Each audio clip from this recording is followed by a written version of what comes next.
Hello, good morning. Good morning. പറഞ്ഞോ, എന്നാ വിശേഷമൊക്കെ?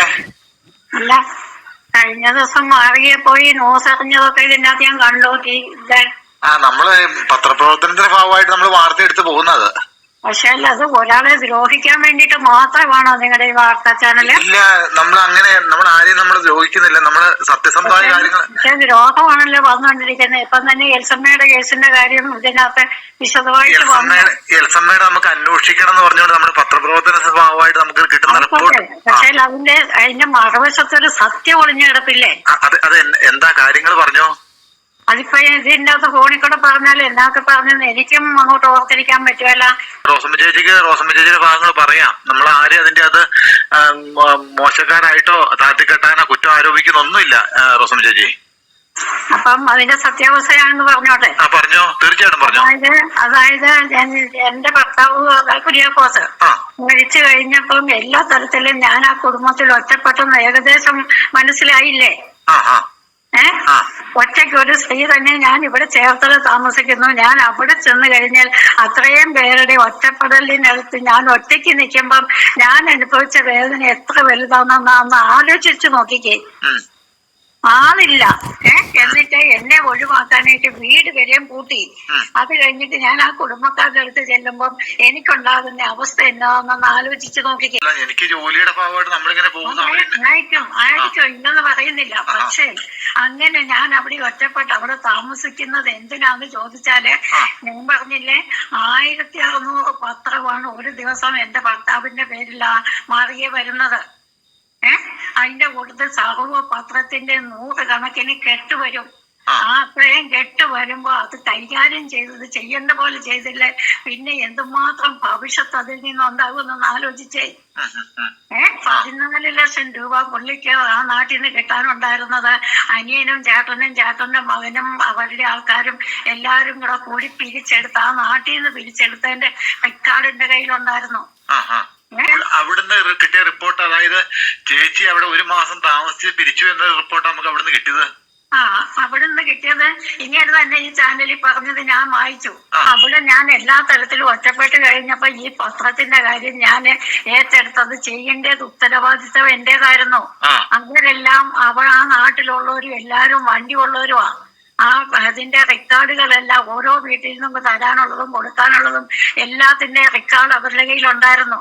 അതിന്റെ എന്റെ കഷ്ടകാലത്തിന് ഞാൻ അവിടെ പറയുകയും ചെയ്തു, നാട്ടിൽ ഒത്തിരി പൈസ കിട്ടാനുണ്ട്, അത് മേടിച്ചെടുക്കേണ്ടത് ആവശ്യമാണ്.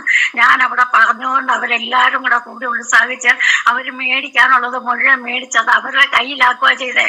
അതായത് ഓരോ വീട്ടിലും ഞാൻ കയറി ഇറങ്ങി ചെന്ന് അന്വേഷിച്ചപ്പം എല്ലാവർക്കും കൂട്ടി ഒരു 14 ലക്ഷം രൂപയാണ് ഈ കുടുംബത്തിന് കിട്ടാനുള്ള പൈസ അവരെല്ലാരും കൂടി മേടിച്ചത്. അത് ഞാനത് മേടിച്ചെന്ന് അറിഞ്ഞുകൊണ്ട് മകനോട് ഞാൻ പറഞ്ഞു, നമ്മുടെ പൈസയാ എല്ലാരും കൂടി മേടിച്ചേക്കുന്നതെന്ന് പറഞ്ഞപ്പം മകൻ അവരുടെ സൈഡായിരുന്നുകൊണ്ട് എനിക്കത് സപ്പോർട്ട് ചെയ്തില്ല. അവരെന്നേലും കാണിക്കട്ടെ ആന്റി അത് ഗവനിക്കണ്ടെന്ന് എന്നോട് പറഞ്ഞു. ഞാനത് ഗവനിച്ചില്ല. പക്ഷേ ഞാനത് ചെയ്തത് എന്നാത്തിനാന്ന് ചോദിച്ചാല്, അവിടെ നാട്ടിൽ നിന്ന് കിട്ടാനുള്ള കുറെയൊക്കെ കിട്ടിയില്ലെന്ന് ഞാൻ പറയുന്നില്ല. ആ പൈസ ഞാൻ മേടിച്ചിട്ട് പത്രത്തിന്റെ ഓഫീസിൽ, ഇത്രയും പത്രത്തിന്റെ പൈസ കുറച്ചു മണിയാണോ ആ ഓഫീസിൽ കൊടുക്കേണ്ടത്? അത് എല്ലാ പത്രത്തിന്റെയും കൊടുക്കണ്ടേ? എന്നിട്ട് ഇവരെല്ലാരും കൂടെ ഈ മേടിച്ച പൈസ അവരുടെ കയ്യിൽ ഇരുന്നല്ലാതെ അവരാരും ഞാനുമായിട്ട് ബന്ധപ്പെട്ടുമില്ല. 10 രൂപ പോലും തിരിച്ചു തന്നുമില്ല. ഈ ലക്ഷങ്ങള് ഈ ഓഫീസുകളിലൊക്കെ കൊടുക്കണമായിരുന്നു. കൊടുത്താലല്ലേ അവരുടെ ഇടപാട് തീർക്കാൻ പറ്റുള്ളൂ. ആ പൈസ മുഴുവൻ അവിടെ കൊടുക്കേണ്ടി വന്നു. അത് തന്നെയല്ല, പത്രം ഓരോ സ്ഥലത്തോട്ടും പത്രം ഇട്ടുകൊണ്ടിരുന്ന പിള്ളേരുണ്ടായിരുന്നു. ആ പിള്ളേർക്കൊക്കെ പൈസ കൊടുക്കണ്ടേ? അതിന്റെ ഒക്കെ ഉത്തരവാദിത്വം ആർക്കായിരുന്നു? ഈ സ്ഥലത്തില്ലാത്ത മക്കൾക്ക് അത് ചെയ്യാൻ പറ്റുമോ? വേറെ വരുമാനമില്ലാതെ ചെയ്യാൻ പറ്റുമോ? അതിന്റെ അകത്ത് ഉള്ളിൽ കിടക്കുന്ന എത്ര പേര് സത്യമാണെന്ന് മനസ്സിലാക്കിക്കേ. ആ നാട്ടുകാർ ആരെങ്കിലും ഇതേപ്പറ്റി പറഞ്ഞോ? ചേച്ചിയുടെ അഭിപ്രായങ്ങൾ ചേച്ചിക്ക് ധൈര്യമായിട്ട് പറയാം. ഇത് ഇത്രയും എത്ര ലക്ഷം രൂപയായി അവിടെ പത്രവും എല്ലാ പത്രവും വരുന്നുണ്ട്. അത്രയും പത്രത്തിന്റെ പൈസ മുഴുവൻ ഓഫീസിൽ അടയ്ക്കേണ്ടതല്ലേ? ആരതിന് ഉത്തരവാദിത്തം റോസമ്മ ചേച്ചി അവിടുന്ന് എത്ര രൂപ കളക്ട് ചെയ്തു ഈ പത്രത്തിന്റെ ആയിട്ട്? എനിക്കൊന്നും കിട്ടിയില്ല മോനെ. ഞാൻ ആ പൈസ മേടിച്ച് ഈ പത്ര ഓഫീസിലെ ബില്ലുകളെല്ലാം അടച്ചു. അതുപോലെ തന്നെ ഈ പിള്ളേർക്ക് കൊടുക്കാനുണ്ടായിരുന്ന പൈസകളെല്ലാം കൊടുത്ത് ആ ഇടപാട് തീർത്തു. അത് തന്നെയുമല്ല, ഞാൻ അവിടെ ഇതിന് തുടങ്ങി കഴിഞ്ഞപ്പോ തൊട്ടേ ഈ പൈസ മേടിച്ചവരെല്ലാം എന്നെ ഒഴിവാക്കാൻ വേണ്ടിയിട്ട് ഈ പിള്ളേരുടെ കയ്യിൽ നിന്ന് കെട്ടുകണക്കിന് പത്രം മേടിച്ചോണ്ട് പോയി ആരുടെ കയ്യിലും കൊടുക്കാതെ ചുമ്മാ അത് നശിപ്പിച്ച് കളയുക. ഞാൻ ഈ ഓരോ വീട്ടിലും പൈസക്ക് പേപ്പർ തൂക്കി കൊടുത്താന്ന് പറഞ്ഞു. ഇത് കേക്ക്, ഈ വീടുകളിൽ ഈ കെട്ടുകണക്കിന് കൊണ്ടുപോകുന്ന പത്രം പിള്ളേരുടെ കയ്യിൽ നിന്ന് മേടിച്ചത് നശിപ്പിച്ചു കഴിഞ്ഞപ്പോ പിന്നെ പിള്ളേർ എടുത്തോണ്ട് പോകാതായി. അവർക്ക് പൈസ കൊടുക്കണ്ട. ഈ കെട്ടുകണക്കിന് പൈസ പിള്ളേരെ കൊണ്ട് അത് കൊടുപ്പിക്കാതെ വന്നത് കൊണ്ട് അതവിടെ കെട്ടുകണക്കിന് വന്നത്. ആ പൈസകളെല്ലാം പൈസ ഓഫീസിൽ കൊടുക്കേണ്ടതല്ലേ, പത്ര ഓഫീസിൽ കൊടുക്കേണ്ടതല്ലേ? അത് ആര് തരും? ആരെങ്കിലും എന്നെ സഹായിക്കാനുണ്ടായിരുന്നോ? ഞാനവിടെ ഞാൻ സ്വന്തമായിട്ട് മുറി വാടകയ്ക്ക് എടുത്ത ഞാൻ അവിടെ താമസിച്ചേ. അല്ല ചേച്ചി, ചേച്ചി ഇത്ര വലിയ റിസ്ക് എടുക്കേണ്ട കാര്യമില്ലായിരുന്നു. ഇപ്പം പിന്നെ അങ്ങോട്ട് തിരിഞ്ഞു നോക്കിയാലേ ഈ അനിയന്മാര് നോക്കിയാലോ അവരാണെങ്കിലും. അതെ, ഞാനത് ചെയ്തില്ലായിരുന്നെങ്കിൽ ലക്ഷങ്ങളോ ഈ ഇവിടുത്തെ മക്കളുടെ പേരിൽ കടബാധ്യത വന്നേനെ. അത് ചെയ്യല്ലേ, അതാരേലും ഏറ്റെടുക്കണ്ടേ? അല്ലെങ്കിൽ ഞാൻ അവിടെ ഉണ്ടായിരുന്നു, ഞാൻ അവിടെ ചെന്ന് ഇവർക്ക് എല്ലാവർക്കും കൂടെ സ്നേഹമായിട്ട് എന്നോട് പറയാമായിരുന്നല്ലോ, ഞങ്ങൾ നോക്കിക്കോളാം, അത് ഇന്നാരുടെ ഇന്ന കയ്യിലാ മതി, അത് ഇന്നത് ചെയ്താൽ ആ വിഷയം തീരുമെന്ന് മലയാളത്തിൽ നല്ല വാക്ക് പറഞ്ഞാൽ അത് തീരുകയല്ലോ. ചേച്ചി അങ്ങനെ അവിടെ പോയായിരുന്നോ? ഈ ഹസ്ബൻഡ് മരിച്ചു കഴിഞ്ഞിട്ട് ആ വീട്ടില് താമസിക്കാനായിട്ട് പോയായിരുന്നോണ്ടല്ലേ അവർക്ക് ആർക്കും എന്നോട് സഹകരിക്കാൻ പറ്റാതെ വന്നതും. ഇവരെല്ലാരും കൂടെ കൂടിയല്ലേ എന്നെ ഈ വീട്ടിൽ നിന്ന് ഇറക്കി വീട് പൂട്ടിയത്. പിന്നെ അവരെന്നോട് സഹകരിക്കുവോ? എല്ലാരും ഉണ്ടായിരുന്നോ ചേച്ചിനെ വീട്ടിൽ നിന്ന് ഇറക്കാനായിട്ട്? വീട്ടിൽ ഇവിടെ മക്കൾ മാത്രമല്ലേ വന്നുള്ളൂ. ഇവിടെ മക്കൾ മാത്രമേ വന്നുള്ളൂ. അങ്ങനെയാണ് വീട് വരുന്നത്. വീട് പൂട്ടിക്കഴിഞ്ഞ് എനിക്ക് പിന്നെ ജീവിക്കാൻ. ജോണി പുറത്തല്ലായിരുന്നോ? ജോണിക്ക് അന്ന് ജോലി ആയില്ല. ജോണി പഠിത്തം കഴിഞ്ഞില്ലായിരുന്നോ സമയത്ത്? പഠിത്തമൊക്കെ കഴിഞ്ഞ് ജോലിയിലേക്ക് പ്രവേശിക്കാറായില്ലായിരുന്നോ? ഇങ്ങനെ അന്വേഷിച്ചൊക്കെ നടക്കുന്നത് നാട്ടിലുണ്ടെങ്കിലും അവർക്കല്ലേ സൈഡ് നിൽക്കുള്ളൂ. എനിക്ക് സൈഡ് നിൽക്കുവോ? വീട് പൂട്ടിക്കഴിഞ്ഞാൽ മരിച്ച സമയത്ത് ജോണി നാട്ടിലില്ലായിരുന്നല്ലോ. ഇല്ലായിരുന്നു. ആയിരത്തെന്ന് പറഞ്ഞോണ്ട് വന്നു കഴിഞ്ഞപ്പോ അവര് ബോധപോകും. അവരെല്ലാരും കൂടെ കൂടി അത് തന്നെയല്ല, അവര് രക്തം വന്ന ഞാനും മക്കളും വല്ലപ്പോഴേ കണ്ടിട്ടുള്ളൂ. അത് കഴിഞ്ഞ അപ്പം മരിച്ചു കഴിഞ്ഞാണ് വരുന്നത്. അത് കഴിഞ്ഞപ്പോ അവരെല്ലാരും ഒന്നായി, ഞാൻ അവിടെ ഒറ്റയായി. പിന്നെ അവർക്ക് അവരോട് അവിടെ സഹകരണം ഇല്ലാതെ വന്ന കാലത്താണ് എൽസമ്മയുടെ അടുത്ത് ചെന്നത്. അവിടെ അടുത്തായതുകൊണ്ടാണ് എൽസമ്മയുടെ അടുത്ത് ചെന്നതും അവിടെ കുറച്ച് ദിവസം കൂടി. അത് കഴിഞ്ഞിട്ട് അത് സുരക്ഷിതമല്ലാന്ന് കണ്ടിട്ടാണ് ഞാൻ അവിടെ വീട് വാടകയ്ക്ക് എടുത്ത് താമസിച്ചത്. അന്നേരം ഇവിടുത്തെ ഈ പാർട്ടീഷന്റെ വിഷയം പോലെ അവിടെയും പാർട്ടീഷന്റെ വിഷയം ഉണ്ടായിരുന്നു. അങ്ങനെയാണ് ഹൈക്കോടതി വക്കീലുമായിട്ട് ഒരു ഹൈക്കോടതിയിലെ വക്കീലിനെ പാർട്ടീഷന്റെ വിഷയം ഉണ്ടായിരുന്ന എൽസമ്മയുടെ അടുത്താണോ? അതെ. ഈ എൽസമ്മേനെ എങ്ങനെയാ ചേച്ചിക്ക് പരിചയം? അതാ ഞാൻ പറഞ്ഞത്. കുര്യാക്കോസാറുമായിട്ട് വന്നപ്പോ പുള്ളി ഞങ്ങൾ രണ്ടും കൂടെ ഒന്നിച്ച് അവിടെ പൊക്കോണ്ടിരുന്നപ്പോ ഞങ്ങൾ അന്ന് എൽസമ്മയുടെ അമ്മ വയ്യാതെ കിടക്കുക. അപ്പം എൽസമ്മയുടെ അമ്മയെ കാണാനും ആയിട്ട് പല പ്രാവശ്യം ഞാൻ ആ വീട്ടിൽ എൽസമ്മയുടെ വീട്ടിൽ ഞാനും എന്റെ ഭർത്താവ് കുര്യാക്കോസും കൂടെ പോയിട്ടുണ്ട്. അങ്ങനെയുള്ള ഒരു സ്നേഹം. അതായത് എൽസമ്മയുടെ ആങ്ങളെയും ചേർത്തല താമസിക്കുന്ന കുട്ടച്ചനും ഇവരുമായിട്ട് നല്ല സ്നേഹമായിരുന്നു. അപ്പൊ ആ കെയർ ഓഫിലാണ് ഞങ്ങൾ അവിടെ പോയതും കണ്ടതും. അത് കഴിഞ്ഞിട്ട് പിന്നെ അവിടെ കയറി ഇറങ്ങി കഴിഞ്ഞപ്പോഴാണ് അവരുടെ ഈ വിഷയങ്ങളൊക്കെ അറിഞ്ഞതും. അങ്ങനെ സ്വത്തും അപ്പന്റെ അമ്മയുടെയും പേര് കിടക്കുന്ന സ്വത്തും മക്കൾക്ക് തുല്യ അവകാശമല്ലേ. അപ്പൊ ഇവരെ ആരും അന്വേഷിക്കാതെ ഒറ്റയ്ക്ക് ഒരു വീട്ടിൽ ഒരു ഗ്രാമത്തിൽ ഒരു ഹാളിന്റെ നടുക്ക് ഒരു വീടിന്റെ അകത്ത് പിന്നെ ഒറ്റയ്ക്ക് കിടക്കുക. അവരെ അവിടെ താമസിക്കുന്ന മരിച്ചുപോയ ഞങ്ങളെ വല്ലപ്പോഴും ചെന്ന് വല്ലതും മേടിച്ചു കൊടുക്കുമെന്നുള്ളതല്ലാതെ അവർക്ക് യാതൊരു കെയറുമില്ല, ഒരു അന്വേഷണവും ഇല്ല, അവരെ ഒന്നുമില്ലാതെ ഒറ്റയ്ക്ക് ഒരു കാടിന്റെ അകത്ത് കിടക്കുകയായിരുന്നു. അന്ന് ഞാൻ ചെല്ലുമ്പോ എൽസമ്മ. അങ്ങനെ അത് കണ്ടിട്ട് എനിക്കും വിഷമം തോന്നി. ഞാനിവിടെ അനുഭവിക്കുന്ന അതിനേക്കാളും വിഷമം അത് അനുഭവിക്കുന്നുണ്ടായിരുന്നു. അന്നേരം ഈ ഒരു വക്കീലുമായിട്ട് ബന്ധപ്പെടണമെന്ന് പറഞ്ഞു. അത് തന്നെയല്ല, അതാണ് ഹൈക്കോടതിയിലെ വക്കീൽ. ഹൈക്കോടതിയിലെ വക്കീലിനെ കൊണ്ട് ഒരു കേസ് നടത്തിക്കണമെങ്കിൽ എന്തുമാത്രം ചെലവുണ്ടെന്ന് ഒന്ന് ആലോചിച്ച് നോക്കിക്കേ. വക്കീല് ജോഷി. അത് തന്നെയല്ല എന്റേതല്ല, എൽസമ്മയുടെ അഡ്വക്കേറ്റ്. എൽസമ്മ. ഞാൻ പരിചയപ്പെടുത്തി കൊടുത്തു. ഞാൻ പറഞ്ഞത് കൊണ്ടാണ് അങ്ങേര് കേസെടുത്തത്. ആ വക്കീലിനെങ്കിൽ ഇവരൊരു 10 രൂപ കൊടുത്തിട്ടുണ്ടോന്നൊന്ന് ചോദിച്ച് കേസ് വക്കീല് ബാധിച്ചിട്ട് തുല്യമായിട്ട് വീതിക്കാൻ, അതായത് മാതാപിതാക്കളുടെ സ്വത്ത് തുല്യമായിട്ടല്ലേ വീതിക്കാൻ പറ്റുള്ളൂ. അങ്ങനെ കോടതിയിൽ നിന്ന് വിധി മേടിച്ചു കൊടുക്കണമെങ്കിൽ ആ വക്കീലിന് എന്തുമാത്രം രൂപ ഞാൻ കൊടുക്കേണ്ടി വന്നെന്നൊന്ന് ആലോചിച്ച്. ഒരു 10 രൂപ ഞാൻ ഇവിടുന്ന് ചേർത്തലേ നാളെ എറണാകുളത്തും പോയിട്ടുണ്ട്, മൂവാറ്റുപുഴയിലും പോയിട്ടുണ്ട്. എനിക്ക് ഒരു ദിവസത്തെ മൊത്തം മെനക്കേട് എന്തേരാന്ന് ആലോചിച്ച് വക്കീലിന് കൊടുത്ത രൂപയുടെ ചെലവ് എന്തേലും ഉണ്ടെന്ന് ഇവരാരെങ്കിലും ഒരു 10 രൂപ തന്നിട്ടോ ഈ വിധി മേടിച്ചു കിട്ടി. ഈ മേടിച്ചു കിട്ടിയാലും അതൊന്നും നടപ്പാക്കണ്ടേ? അവര് പറഞ്ഞു, ഞാനോടൊന്ന് പറഞ്ഞോട്ടെ, കുഴപ്പമുണ്ടോ പറയുന്നതിനാ? പറഞ്ഞു റോസമ്മ ചേച്ചി അവര് പറഞ്ഞാ ചേച്ചിക്ക് കമ്മീഷൻ തരാനായിട്ട് അവര് തയ്യാറായിരുന്നു. ചേച്ചി കമ്മീഷൻ വേണ്ട, ചേച്ചി കമ്മീഷൻ അല്ല വേണ്ടിയത്. ഞാൻ കമ്മീഷന് വേണ്ടിയിട്ടല്ല ചെയ്തേ. എൽസമ്മയുടെ സ്വത്ത് എൽസമ്മയ്ക്ക് മേടിച്ച് കൊടുക്കാൻ വേണ്ടിയിട്ടാണ് ഞാൻ അതിനെ പരിശ്രമിച്ചത്. അതെന്നാ മനസ്സിലാക്കാത്തത്? ഈ കമ്മീഷൻ മേടിക്കുന്നതാണോ? അതാണോ എനിക്ക് ആവശ്യം? ഞാനൊരു കാര്യം ഏറ്റെടുത്തത് എൽസമ്മയുടെ ഷെയർ മേടിച്ച് എൽസമ്മയ്ക്ക് കൊടുക്കാൻ വേണ്ടിയിട്ടാണ് ഞാൻ കോടതിയിൽ നിന്ന് വിധി വന്നു. അത് നടപ്പാക്കണ്ടേ? അതിന് ചെലവില്ലേ? അത് ഞാൻ കയ്യിൽ നിന്ന് എടുത്ത് കൊടുക്കണോ? അത് ചോദിച്ചത് തെറ്റാണോ? ചേച്ചി ഒരു മുദ്രപേപ്പറുമായിട്ട് ഒരു മുദ്രപേപ്പർ എഗ്രിമെന്റ് എഴുതി സൈൻ ചെയ്ത് പറഞ്ഞു. മുദ്രപേപ്പറിലല്ല, അത് അവർക്ക് കോടതിയിൽ നിന്ന് അനുവദിച്ച ഷെയർ അവരുടെ പേരിൽ എഴുതി കിട്ടാൻ അതിന് വക്കീലിന് രൂപ കൊടുക്കണം, ബാക്കി ചെലവുകളൊക്കെ ഉണ്ട്. അത് നടത്താനാ പറഞ്ഞത്. അത് ഞാൻ എന്റെ കയ്യിൽ നിന്ന് എടുത്തിട്ട് ചെലവാക്കിയാൽ ഇവരാരും അനങ്ങുകയില്ല, 10 രൂപ എനിക്ക് തരികയില്ല. അതുകൊണ്ട് ഞാൻ അതിന് രൂപ ചെലവാക്കി അതിനെ ഇറങ്ങി തിരിച്ചില്ല. അതുകൊണ്ട് സമയത്ത് ഇതുവരെയും കിട്ടിയിട്ടുമില്ല. ഓർഡർ എന്റെ കയ്യിൽ ഇരിപ്പുണ്ട്. അപ്പം ആർക്കാ പോയത്? അതിന്റെ കമ്മീഷൻ എനിക്ക് കിട്ടാൻ വേണ്ടിയിട്ടല്ലല്ലോ ഞാൻ ഇതിനെ ഇത്രയും വർഷങ്ങള് കയറി ഇറങ്ങി കേസ് നടത്തിയ വക്കീല്. ഒരു 3-4 വർഷമെങ്കിലും നടന്നിട്ടുണ്ട്. അത് തന്നെയല്ല, ആ വക്കീലിന് പോലും 10 രൂപ അവര് കൊടുത്തിട്ടില്ല. അതൊക്കെ അങ്ങേയറ്റം തെറ്റല്ലേ? എന്നിട്ട് അവരെല്ലാരും കോടതി നടത്തിയിട്ട് വക്കീലിന് ക്യാഷ് ഒന്നും കൊടുത്തില്ല. ഇല്ല, ഞാൻ പറഞ്ഞിട്ടാണ് വക്കീല് കേസ് നടത്തിയത്. ജോഷി എന്ന് പറഞ്ഞ അഡ്വക്കേറ്റാണോ ക്യാഷ് കൊടുക്കാത്തേ? അതെ, വക്കീലിന് പൈസ കൊടുത്തില്ല. എനിക്കൊന്നും തന്നില്ല. ഇവിടുന്ന് രൂപ ചെലവിട്ട് ഇത്രയും വർഷം ഇതിന്റെ പുറകെ നടന്ന കേസിന്റെ വിധി മേടിച്ചു കഴിഞ്ഞപ്പം അതുവരെയും തന്നിട്ടില്ല. അത് കഴിഞ്ഞിട്ട് പോലും ഒരു 10 രൂപ തന്നിട്ടില്ലെന്ന് പറഞ്ഞാൽ വീണ്ടും അവര് പറഞ്ഞ് ഞാൻ കമ്മീഷൻ ചോദിച്ചത്. കമ്മീഷൻ അല്ല, അവർക്ക് കോടതിയിൽ നിന്ന് അനുവദിച്ച ഷെയർ അവരുടെ പേരിൽ ആക്കി കൊടുക്കാനാണ് ഞാൻ പൈസ ചോദിച്ചത്. അപ്പൊ എനിക്ക് കമ്മീഷൻ വേണ്ടോന്ന് ഞാൻ പറഞ്ഞ ശരിയാണ്. ഞാൻ കമ്മീഷന് വേണ്ടിട്ടല്ല ചെയ്തത്.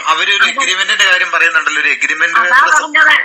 ഈ എഗ്രിമെന്റ് ഇതാണ്. എൽസമ്മയുടെ സ്വത്ത് എൽസമ്മയുടെ പേരിൽ എഴുതി മേടിച്ച് കൊടുക്കാൻ വേണ്ടിയിട്ടാണ് ഞാൻ പൈസ ചോദിച്ചത്.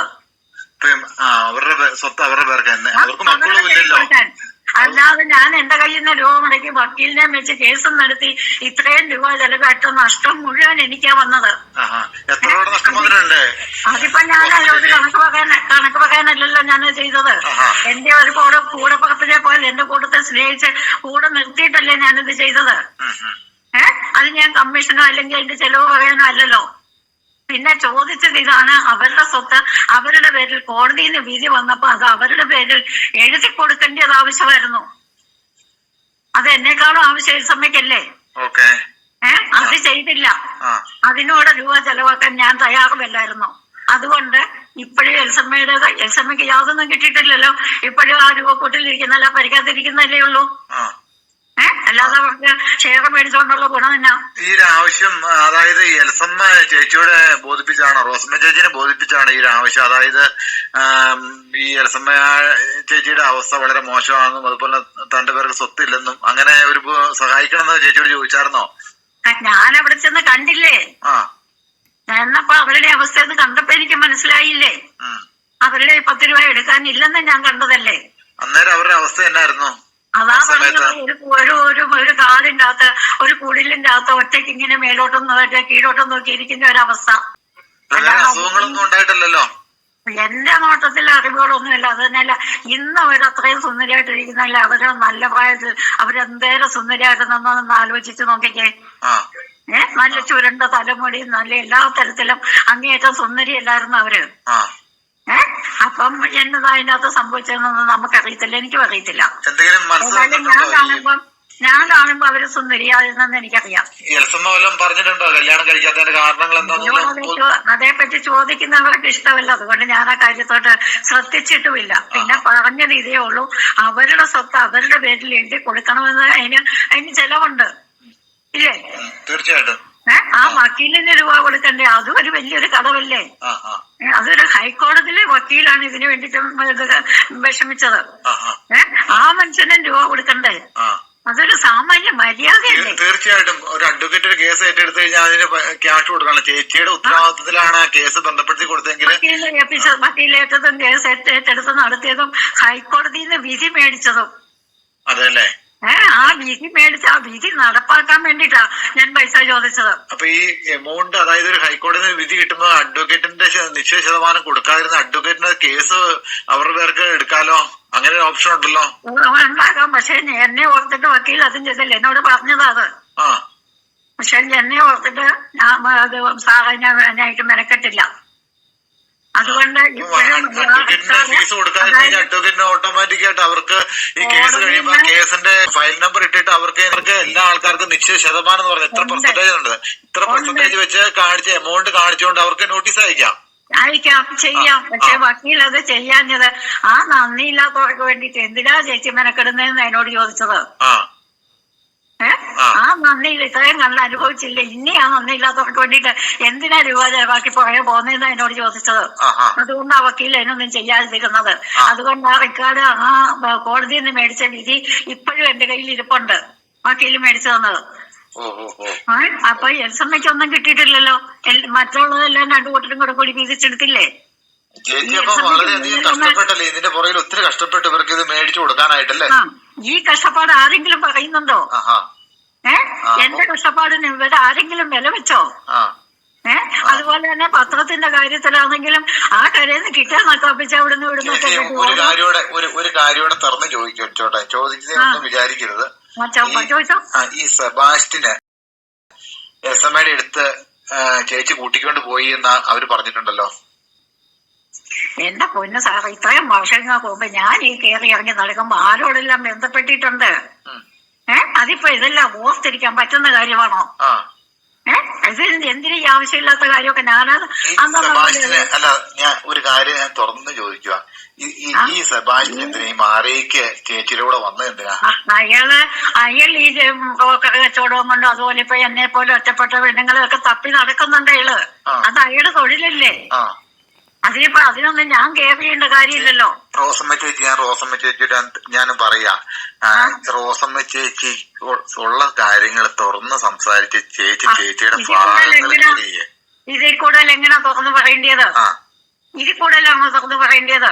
എനിക്ക് അറിയാവുന്ന കാര്യങ്ങളല്ലേ പറയാൻ പറ്റുള്ളൂ. ചേച്ചി ഒരു നല്ല മനസ്സിലുള്ള, ചേച്ചിക്ക് ഒത്തിരി മനുഷ്യത്വമുള്ള ഒരാളാ. ഞാൻ ചേച്ചിയോട് അത്രയും സംസാരിച്ചപ്പോ എനിക്ക് മനസ്സിലായതാ. അതാ ഞാൻ പറയുന്നത്, ചേച്ചി ഒരു നല്ലൊരു സ്ത്രീയാണെന്ന് ഞങ്ങൾക്ക് അറിയാം. അതാ ഞാൻ പറയുന്നത്, ഇതിന്റെ ഫലം അനുഭവിക്കേണ്ടത് എൽസമ്മയല്ലായിരുന്നോ? ആ കോടതി വിധി മേടിച്ച് ഫലം അനുഭവിക്കേണ്ടത് എൽസമ്മയല്ലായിരുന്നോ? അതുവരെ കോടതി വരാനും കേസ് നടത്താനും ഇതിനെല്ലാത്തിനും മുന്നേ നിന്നയാള് ഈ വിധി വന്നപ്പോ മാത്രം എന്നെ മാറി നിന്നത്. അത് വിധി നടപ്പാക്കി എടുക്കേണ്ട ഉത്തരവാദിത്വം അവർക്കില്ലായിരുന്നോ? അതിന് വേണ്ടിട്ട് പൈസ ചോദിച്ചതിനാണല്ലേ അവരാരുപത്തി പറഞ്ഞത് ഉത്തരവിപ്പ് കടം വരുമെന്ന്. ആ ഉത്തരവിപ്പ് കടം വരാതിരിക്കാൻ വേണ്ടിട്ടല്ലേ അവര് മാറി നിന്നത്. അതുകൊണ്ട് ആർക്കാ ദോഷം വന്നത്? അവരുടെ ഷെയർ അവർക്ക് കിട്ടിയോ? ഈ സെബാസ്റ്റ്യൻ ചേച്ചിനെ ഇങ്ങനെ പറഞ്ഞ് ബ്രെയിൻ വാഷ് ചെയ്താണോ ചേച്ചിയുടെ കൂടെ കൂട്ടുകൂടിയത്? സെബാസ്റ്റ്യനെ എന്നോട് എന്നാ കൂട്ടുകൂടാനാ? എനിക്ക് എന്റെ കാര്യം ഇപ്പൊ പറഞ്ഞിടത്തോളം മുന്നേർക്ക് മനസ്സിലായല്ലേ. എനിക്ക് എന്റെ കാര്യം നോക്കിക്കണ്ട് ചെയ്യാനുള്ള പ്രാപ്തി ഉണ്ടെന്നാ എനിക്ക് തോന്നുന്നത്. അല്ലാതെ വേറെ തന്നെ പറച്ചിൽ കേൾക്കേണ്ട കാര്യം എനിക്കില്ല. പിന്നെ മാറുക എങ്ങനെ ഈ സെബാസ്റ്റ്യൻ കൂടെ വരാൻ കാരണം ഉണ്ടായത്? അതൊന്നും എനിക്കറിയത്തില്ല. അയാളുടെ തൊഴിലിന്റെ ഭാഗമായിട്ട് അതിലേതിലൊക്കെ അയാൾ പോയിട്ടുണ്ടായിരിക്കും. ചേച്ചി പറഞ്ഞു സെബാസ്റ്റ്യനോട് ഇങ്ങനെ എൽസമ്മ എന്ന് പറഞ്ഞ ഒരാളൊന്നും സഹായിക്കാന്ന് പറഞ്ഞു. അങ്ങനെ ഞാൻ സഹായിച്ചിട്ട് ഇതാപോലെ പിന്നെ വേറൊരാളിനെ കൂടെ എന്റെ ഇടയ്ക്ക് പിടിച്ചിട്ടതിന്റെ കാര്യം എനിക്കെന്നാ? പിന്നെ ഈ സെബാസ്റ്റ്യൻ വേറെ ആരായിരുന്നു കൂടെ ഉണ്ടായിരുന്ന ഒരാളോടെ ഉണ്ടെന്ന് പറയുന്നുണ്ടല്ലോ. എനിക്കറിയത്തില്ല അങ്ങനെ ആരല്ല എന്നായാലും പറയാനൊക്കെ സമാധാനം പറയേണ്ടതാണ്. അത് ഇത്രയും വർഷങ്ങൾക്ക് മുമ്പ് നടന്ന കാര്യത്തിലൊക്കെ എങ്ങനെ സമാധാനം പറയേണ്ടത്? അതിന്റെ ആവശ്യം എനിക്കില്ലല്ലോ. ഉണ്ടോ? എനിക്ക് അതിന്റെ ആവശ്യമില്ല. അതുകൊണ്ട് ഞാൻ അതേപ്പറ്റി കെയർ ചെയ്തിട്ടില്ല. പിന്നെ എൽസമ്മയുടെ കാര്യം എന്റെ അവസ്ഥ ആയതുകൊണ്ട് ജോഷി അഡ്വക്കേറ്റുമായിട്ട് കൂട്ടായിരുന്നോ? അതൊന്നും എനിക്കറിയത്തില്ല. ചേച്ചി ഈ ജോഷി അഡ്വക്കേറ്റിനെ സെബാസ്റ്റ്യനെ പരിചയപ്പെടുത്തിയിട്ടുണ്ടോ? എനിക്കതും അറിയത്തില്ല. ഹൈക്കോടതിയിൽ ആരെല്ലാം വരികയും പോവുകയും ചെയ്യുന്നത് അതൊക്കെ നമ്മളൊക്കെ അന്വേഷിക്കേണ്ട കാര്യം എനിക്കെന്നാ?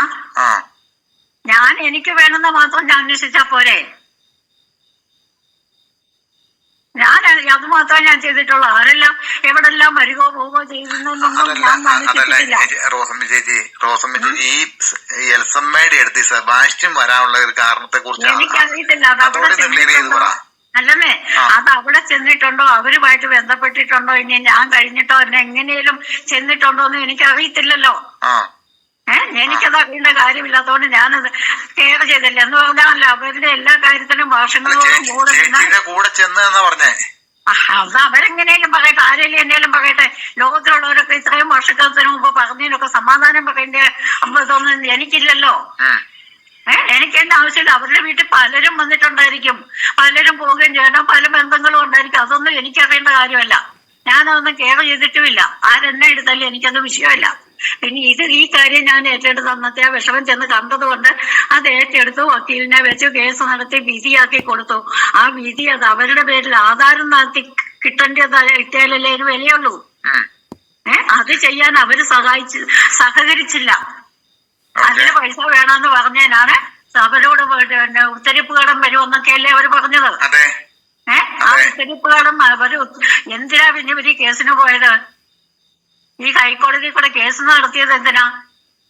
ചേച്ചി എമൗണ്ട് വല്ലതും ഈ അഡ്വക്കേറ്റ് കൊടുത്ത് സഹായിച്ചിട്ടുണ്ട്? ഇവര് കൊടുക്കാതെ തന്നെ ഞാൻ പറയേണ്ട കാര്യമല്ലല്ലോ മോനെ. അത് ഞാനും വക്കീലുമായിട്ടുള്ള ഇടപാട്.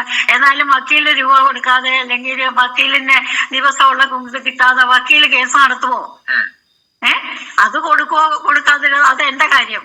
ഞാൻ അവരോട് കമ്മീഷൻ മേടിക്കാനോ അല്ലെങ്കിൽ അവരുടെ ജാതകം മേടിക്കാൻ വേണ്ടിയിട്ടല്ല. കോടതിയിൽ നിന്ന് വിധി വന്നപ്പം അവരുടെ ഷെയർ അവർക്ക് കിട്ടാൻ വേണ്ടിയിട്ടാണ് കേസ് നടത്തിയത്. അത് മേടിച്ചു കൊടുക്കുക എന്നുള്ളതായിരുന്നു എന്റെ ഉത്തരവാദിത്തം. അതിന് ചെലവ് വേണം, അതിനുള്ള പൈസ ഞാൻ അവരോട് ചോദിച്ചത്. അല്ലാതെ അത് കമ്മീഷൻ അല്ല. അത് ചെയ്യാഞ്ഞതുകൊണ്ട് അവരുടെ സ്വത്ത് അവർക്ക് കിട്ടിയോ? ഇല്ലല്ലോ. ചേച്ചിക്ക് എത്ര രൂപയാണ് അവര് തരാനുള്ളത്? ഞാൻ അതിന്റെ കണക്കൊക്കെ മറന്നുപോയി. ഇനിയിപ്പോ ആ കണക്ക് വെച്ചോണ്ടിരുന്ന കാര്യമില്ല. ആ ബന്ധം ഞാൻ അന്നേ വിട്ടതാ. ചേച്ചിക്ക് അവര് പറയുന്നുണ്ട് ചേച്ചിക്ക് ക്യാഷ് തരാൻ തയ്യാറായിരുന്നു. മനസ്സിലായോ? നമുക്ക് വേണമെങ്കിൽ അത് വേണമെങ്കിൽ നമുക്ക് മുറിച്ചു കളയാം. പക്ഷെ നമ്മളത് സത്യസന്ധമായതുള്ള കാരണം, ചേച്ചിയുടെ ഭാഗത്തിൽ സത്യസന്ധത ഉള്ള കാരണമാണ് ഞങ്ങൾക്ക് അത് ജനങ്ങളിലേക്ക് എത്തിക്കണം തോന്നുന്നു. ചേച്ചിയുടെ ഭാഗങ്ങൾ ന്യായീകരിച്ചു കൂടി പറഞ്ഞിട്ടുണ്ട്. ഈ എമൗണ്ട് ചേച്ചിക്ക് കൊടുക്കാനായിട്ട് ഞങ്ങൾ തയ്യാറായിരുന്നു, പക്ഷെ ചേച്ചി മേടിച്ചില്ല. ഞാനതിന് കമ്മീഷനോ അല്ലെങ്കിൽ മറ്റൊന്നിനും വേണ്ടിയിട്ടല്ല ഞാൻ എൽസമ്മയുടെ വീട്ടിൽ നിന്ന് കൂട്ടിക്കൊണ്ട് പോയതും കേസ് നടത്തിയതും വക്കീലിനെ വെച്ച് കേസ് നടത്തിയതും അതിന് വക്കീലിന് പൈസ കൊടുത്തും വക്കീലിനെ ഞാൻ പറയുന്നത് പോലെ തന്നെ വക്കീലിനായിട്ട് കോടതി എൽസമ്മയ്ക്ക് അനുകൂലമായിട്ട് വിധി വരെ മേടിച്ചു. 3 വീതിക്കാൻ. ആ വിധി വന്നപ്പോ അത് അവരുടെ ഷെയർ അവരുടെ പേരിൽ എഴുതി മേടിക്കാൻ വേണ്ടിയിട്ടാണ് ഞാൻ അവരോട് പൈസ ചോദിച്ചത്. അല്ലാതെ ഞാനത് കമ്മീഷൻ അല്ല ചോദിച്ചത്. അത് ഞാൻ കണക്ക് പറയാതെ തരേണ്ട ഉത്തരവാദിത്വം അവരുടേതാണ്. ഇവിടുന്ന് വേണം മൂവാറ്റോട് പോയി കേസ് നടത്താൻ. അത്രയും വേണ്ടിയിട്ട് വർഷങ്ങളോളം അതിനായിട്ട് ആ കോടതി വിധി മേടിച്ചപ്പോ അത് കണക്ക് പറയാതെ തരേണ്ട ഉത്തരവാദിത്വം അവരുടേതാ. എന്നിട്ട് ഇപ്പൊ ഞാൻ കമ്മീഷൻ ചോദിച്ചെന്നാ പറഞ്ഞു. ഞാൻ കമ്മീഷന്റെ അവരുടെ റെക്കോർഡ് അവരുടെ പേരിൽ ആക്കുകയും ചെയ്യുന്ന രണ്ടല്ലേ. അതിന്റെ വ്യത്യാസം എത്ര വലുതാന്ന് ഇങ്ങനൊന്ന് മനസ്സിലാക്കിക്കേ. അപ്പൊ അവരുടെ പേരിൽ കോടതിയിൽ നിന്ന് അനുവദിച്ചത് അവരുടെ പേരിൽ റെക്കോർഡാക്കി കൊടുക്കാനാണ് ഞാൻ പൈസ ചോദിച്ചത്. പക്ഷെ അവര് വിചാരിച്ചത് ഇതാണ്, എന്റെ കയ്യിൽ നിന്ന് രൂപ മുടക്കി ഞാൻ അതും കൂടി ഇവരുടേതാക്കി കൊടുക്കുമെന്ന. എനിക്ക് സൗകര്യമില്ല ഞാൻ. അതല്ലേ ശരി? ഞാൻ ഇത്രയും നന്ദികേട് കാണിച്ചവർക്ക് പിന്നെ ഞാൻ അതിലും കൂടെ രൂപ മുടക്കി അവരുടെ പേരിലാക്കി കൊടുക്കണമായിരുന്നു. അത് അതിന് രൂപ ചെലവാക്കാൻ എനിക്ക് പറ്റുകയില്ല. അതുകൊണ്ട് ഞാൻ അതിൽ നിന്ന് ഒഴിവായി. ആ വിഷയം ഞാൻ അവിടെ തീർത്തു. അതിനും അവരായി അവരുടെ പാടായി അവരെന്നതെങ്കിലും ചെയ്തോട്ടെ, എനിക്കത് വിഷയമല്ല. ഞാൻ ഏറ്റ കാര്യം ഭംഗിയാക്കി കൊടുത്തല്ലോ, എനിക്കതിന് അതറിഞ്ഞാ പോരെ. അതുപോലെ തന്നെ മാവികയിലെ കാര്യം അതൊന്ന് ക്ലിയർ ചെയ്യണമല്ലോ. ഈ അവരെല്ലാം പിടിച്ചെടുത്തതിന്റെ ബാക്കി ഞാൻ ഓരോ വീടുകളിലും കയറി ഇറങ്ങി പൈസ മേടിച്ചെന്നുള്ളത് ശരി. ആ പൈസ മേടിച്ചിട്ട് പത്ര ഓഫീസുകളിൽ കൊടുക്കാനുള്ളത് മുഴുവൻ കൊടുത്തു. ആ ഇടപാടുകൾ മുഴുവൻ തീർത്തു. പിള്ളേർക്ക് കൊടുക്കാനുള്ള പൈസകളും എല്ലാം ഇടപാട് തീർത്തു. എന്നിട്ട് ഇവര് ആ സാറിന്റെ ആൾക്കാരെ അവിടെ ഞാൻ ഒറ്റയ്ക്ക് നിന്നോണ്ട് ഇത് ചെയ്യാൻ അവര് നിറയെ കെട്ടുകണക്കിന് പത്രം മേടിച്ച് നശിപ്പിക്കുവാണ്. അപ്പൊ ഓരോ വീട്ടുകളിൽ ചെല്ലുമ്പോ അവരുടെ വായിലെ തേറി മുഴുവൻ ഞാൻ കേൾക്കണം പത്രം കിട്ടാത്തതിന്. അങ്ങനെ വന്നു കഴിഞ്ഞപ്പോഴത്തേന് ഞാൻ അടുത്ത ആളിനെ കൈമറിച്ച് ഏജൻസി കൊടുത്തു. ആ അദ്ദേഹത്തെ വേറൊരാളിനെ ഏൽപ്പിച്ച് എന്റെ കയ്യിൽ വരാൻ പറ്റുമോ? ഇവര് മര്യാദക്ക് നിന്ന ഈ സാറിന്റെ ആൾക്കാർ മര്യാദക്ക് നിന്നിരുന്നേ കിട്ടിയനേമായിരുന്നു. അവരെല്ലാരും കൂടെ കൂടി പിന്നെ ഒന്നിൽ അവരെടുക്കണം, അല്ലെങ്കിൽ വേറെ ആരാണെങ്കിൽ അത് അവരായിരുന്നു ചെയ്യേണ്ടത്. അല്ലാതെ ഒറ്റയ്ക്ക് അന്യദേശത്തൊന്നും ഒരു പെണ്ണ് എന്നേ ചല്ല ചെയ്യേണ്ടത്. അവർക്ക് ഉണ്ടായിരുന്നെങ്കിൽ അവരെന്നോട് കൂടി നിന്ന് സഹകരിച്ച് അത് ചെയ്യേണ്ട പോലെ ചെയ്യാൻ അവര് കൂടിയനെ കൂടുതലാനോ. അത് പറയാനിപ്പോ ഒറ്റയ്ക്ക് അവിടെ നിന്നിട്ട് ഞാൻ എന്റെ ലാഭമാണ് നോക്കണ്ടേ. അതായത് പിള്ളേരുടെ പേരെ കടബാധ്യത വരാതെ അത് ഒഴിവാക്കി പോരണമെന്ന് മാത്രമേ ഞാൻ ചിന്തിച്ചുള്ളൂ. ഞാൻ അത് ചെയ്തു. എല്ലാ കടങ്ങളും എല്ലാ ഇടപാടുകളും തീർത്തു. അവിടുന്ന് ഞാൻ വിട്ടു പോന്നു, അത്ര തന്നെ. അന്നേരം ഞാൻ ഇവിടെ വരുന്നതിന് മുമ്പേ എനിക്ക് കോട്ടയത്ത് എന്റെ സ്വന്തം പേര് വീടും സ്ഥലവും ഉണ്ടായിരുന്നത്. ഈ കുര്യാക്കോസ് വന്നേ പിന്നെയാണ് അത് വിറ്റത്. അവിടുന്ന് ആ വീട്ടിലെ സാധനങ്ങൾ മുഴുവൻ ഈ വീട്ടിലാ കൊണ്ടുവന്നത്. 2 കുറ്റി ഗ്യാസ് ഉൾപ്പെടെ.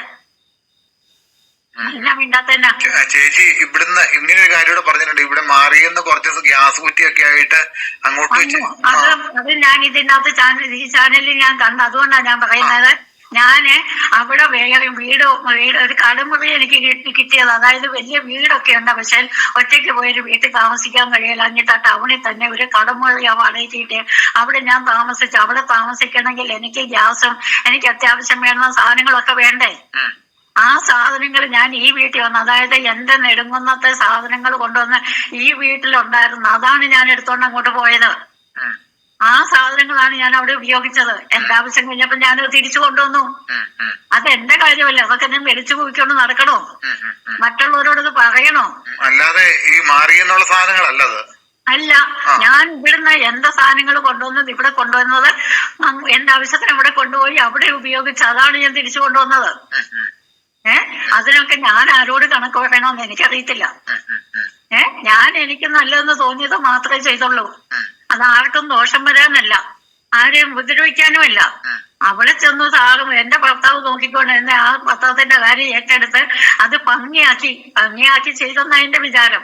ഓഫീസുകളിൽ കൊടുക്കാനുള്ള എല്ലാ പൈസയും കൊടുത്തു, പിള്ളേർക്കും കൊടുത്തു, എല്ലാ ഇടപാടും തീർത്തും അടുത്ത ആളിനെ കൈമറിച്ച് കൊടുത്തേച്ച് ഞാൻ പോന്നു. അതിന്റെ ലാഭവും നഷ്ടവും അല്ല, ചെയ്ത കാര്യം ഉത്തരവാദിത്തമായിട്ട് ഭംഗിയായിട്ട് ചെയ്യുക എന്നുള്ളത്. നാളെ ഒരിക്കൽ പിള്ളേർക്കത് അല്ലെങ്കിൽ പത്ര ഓഫീസുകാർ അവർക്ക് റെക്കോർഡ് പരമായിട്ട് കേസ് നടത്താം. എത്ര മാസം വേണേലും അല്ലെ എത്ര വർഷം വേണേലും കേസ് വിധി വന്നു കഴിയുമ്പം ഇത്ര കോടിയോ രൂപ അങ്ങോട്ട് കൊടുക്കണമെന്ന് പറഞ്ഞാൽ കൊടുത്തേ ഒക്കുള്ളൂ. അത് ഞാനല്ല ചെയ്യേണ്ടത്, ഇവിടുത്തെ മക്കൾ വേണം ചെയ്യാൻ. വേണ്ടേ? അങ്ങനെ മക്കള് പറഞ്ഞായിരുന്നോ അമ്മ ഇങ്ങനെ സഹായിക്കാവോ? അവരെന്നോടൊന്നും ആവശ്യപ്പെട്ടിട്ടില്ല, ഞാൻ അവരോടും ഒന്നും ആവശ്യപ്പെട്ടിട്ടില്ല. ഇത് എന്റെ കടമയായിരുന്നു കൊണ്ട് ഞാൻ അത് ഏറ്റെടുത്ത് ആ കാര്യം ഭംഗിയായിട്ട് ചെയ്തെന്നുള്ളതാണ് എന്റെ വിചാരം. അങ്ങനെ കൈമറിച്ചു കൊടുത്ത കടങ്ങളെല്ലാം തീർത്ത് അത് ഒഴിവാക്കി എൽസമ്മയ്ക്ക് ഓർഡർ മേടിച്ചു. അത് കയ്യിൽ അവർ കൈപ്പറ്റിയിട്ടില്ല, ഓർഡർ എപ്പോഴും എന്റെ കയ്യിൽ ഇരിപ്പുണ്ട്. അങ്ങനെ ആ കാര്യം തീർത്ത് ഞാൻ പോന്നു എന്നുള്ളതല്ലാതെ എനിക്ക് ആരുമായിട്ട് ഒരു ബാധ്യതയില്ല, ഒരു കടവുമില്ല. അതിൻ്റെ അകത്ത് ആരൊക്കെ വരുവോ പോവോ, ആരൊക്കെ എതിരെയോടെ പോയാലും അതൊന്നും വിഷയമല്ല. പിന്നെ പല പെണ്ണുങ്ങൾ അയുടെ കയ്യിൽ പോയിട്ടുണ്ടായിരിക്കും, അതൊന്നും എനിക്കറിയണ്ട. ഏതായാലും ഞാൻ പോയില്ലെന്നുള്ളത് ഉറപ്പാ അല്ലേ? ഞാൻ എന്നെ നോക്കിയാൽ മതിയല്ലോ, മറ്റുള്ളവരെ നോക്കാൻ. എനിക്ക് ഞങ്ങൾക്ക് ചോദിക്കാനുള്ള ഒരു കാര്യമാണ്, ഈ സെബാസ്റ്റ്യൻ ചേച്ചിയായിട്ട് ഈ എൽസമ്മയുടെ അടുത്ത് എന്തിനു പോയി എന്നുള്ള കാര്യങ്ങളാണ് നമുക്ക്. എൽസമ്മയുടെ അടുത്ത് ഞാൻ പോയിട്ടുണ്ടോ ഇല്ലയോ എന്നൊന്നും ഞാൻ ഓർക്കുന്നില്ല. എന്ന് പറഞ്ഞാൽ പലയിടത്തോടെ ഞാൻ ഈ കേസിന്റെ കാര്യത്തിനും അങ്ങനെ ഇങ്ങനെ പലതിനും പോയിട്ടുണ്ട്. എന്നിട്ട് ആരെങ്കിലും ഒക്കെ കണ്ടിട്ടും മിണ്ടിട്ടും ഒക്കെ ഉണ്ടായിരിക്കും. അല്ലെങ്കിൽ തന്നെ മാളികയിലോട്ട് ചെല്ലുമ്പോഴത്തേന് ആ കരയിലുള്ള മനുഷ്യരെ മുഴുവൻ കളിയാക്കി, അതായത് കിളവനെ കല്യാണം കഴിച്ചെന്നാണ് അവരുടെയൊക്കെ പറഞ്ഞത്. അപ്പൊ അവരും കല്യാണം കഴിക്കാൻ തയ്യാറായിട്ട് ഇങ്ങനെ മുട്ടിയിരിക്കുക കലിങ്കേല്. ഞാൻ എന്നെ കണ്ടു കഴിഞ്ഞാൽ കലിങ്കേൽ ഇങ്ങനെ കുറെ ആൾക്കാർ ഇങ്ങനെ മുട്ടിയിരിക്കുവാണ് കല്യാണം കഴിക്കാൻ. ഒരു കളവൻ പോയില്ലേ, അപ്പം അടുത്ത കളവന്മാരെല്ലാം ഇങ്ങനെ മുട്ടിയിരിക്കുവാണ് കല്യാണം നടത്താൻ. അതുപോലുള്ള ഏതെങ്കിലും കളവന്മാരല്ലേ എവിടെയല്ലേ ഒക്കെ പോയിട്ടുണ്ടോ എന്ന് എനിക്കറിയത്തില്ല. അവരൊക്കെ മുട്ടി അവിടെ ഇരിക്കുന്ന കണ്ടെച്ച് ഞാൻ എന്റെ പാട്ടിന് പോയി അത്ര തന്നെ. അവരുടെ വിഷമമൊന്നും വേറെ കാര്യം എനിക്കില്ലല്ലോ. എന്നോട് കൂടെ ഇല്ല, കരിങ്കലിൽ നിന്നൊക്കെ ഓരോന്നൊക്കെ പറയും. അത് ഞാൻ ഗവനിക്കേണ്ട കാര്യമില്ലല്ലോ, അത് അവരുടെ തൊഴിലല്ലോ. ഇപ്പോഴും നിങ്ങൾ ചെന്നപ്പോഴും പറഞ്ഞില്ലേ. അതെ, ചേച്ചിയും സെബാസ്റ്റ്യനോടെ അവിടെ ചെന്നു. അവിടെ 2-3 പ്രാവശ്യം വരുന്ന കണ്ടിട്ടുണ്ടെന്ന് നാട്ടുകാർ പറഞ്ഞിട്ടുണ്ട്. ആരെയും പറഞ്ഞു ധരിപ്പിക്കുന്നതായിരിക്കും, അല്ലാതെ എനിക്കറിയത്തില്ലല്ലോ. അത് തന്നെയല്ല, ഇത്രയും വർഷങ്ങൾക്ക് മുമ്പുള്ള കാര്യങ്ങളൊന്നും എൽസമ്മയ്ക്കൊന്നും ഓർത്തിരിക്കുമെന്ന് എനിക്ക് തോന്നുന്നില്ല. ഇത് അവിടുത്തെ മനുഷ്യര് പറഞ്ഞുണ്ടാക്കുന്നതാണ് ഇതൊക്കെ. ഞാൻ ചോദിക്കുന്നത് ഈ സെബാസ്റ്റ്യൻ എന്ന് പറഞ്ഞ ആള് വേറെ ആരും അല്ലല്ലോ. സെബാസ്റ്റ്യൻ എന്ന് പറഞ്ഞ ആള് എന്താണ് ചേച്ചിക്ക് ഓർമ്മക്കുറവ്? ഇത്രയും പറഞ്ഞ കാര്യങ്ങൾ ചേച്ചി എല്ലാം ഓർത്ത് ചേച്ചി എല്ലാം ഓർത്ത് പറയുന്നുണ്ട്. സെബാസ്റ്റ്യൻ എന്ന് പറഞ്ഞ ആള് എനിക്ക് യാതൊരു ഓർമ്മക്കുറവില്ല. അതെന്ന് പല പ്രാവശ്യം ഞാൻ ഒറ്റയ്ക്കായത് കാരണം ഈ വീടും സ്ഥലവും ഞാൻ ആ മേടിച്ച സ്ഥലവും ഇതെല്ലാം കൂടെ തട്ടിയെടുത്ത് എന്നെ ഇല്ലാതാക്കാനായിരിക്കും, എനിക്കറിയത്തില്ല. കല്യാണാലോചനയൊക്കെ വന്നപ്പം അതിന്റെ കൂട്ടത്തിൽ കൂടിയതെല്ലാം ഇല്ലാതാകുകയല്ലേ ചെയ്തത്. അതുപോലെ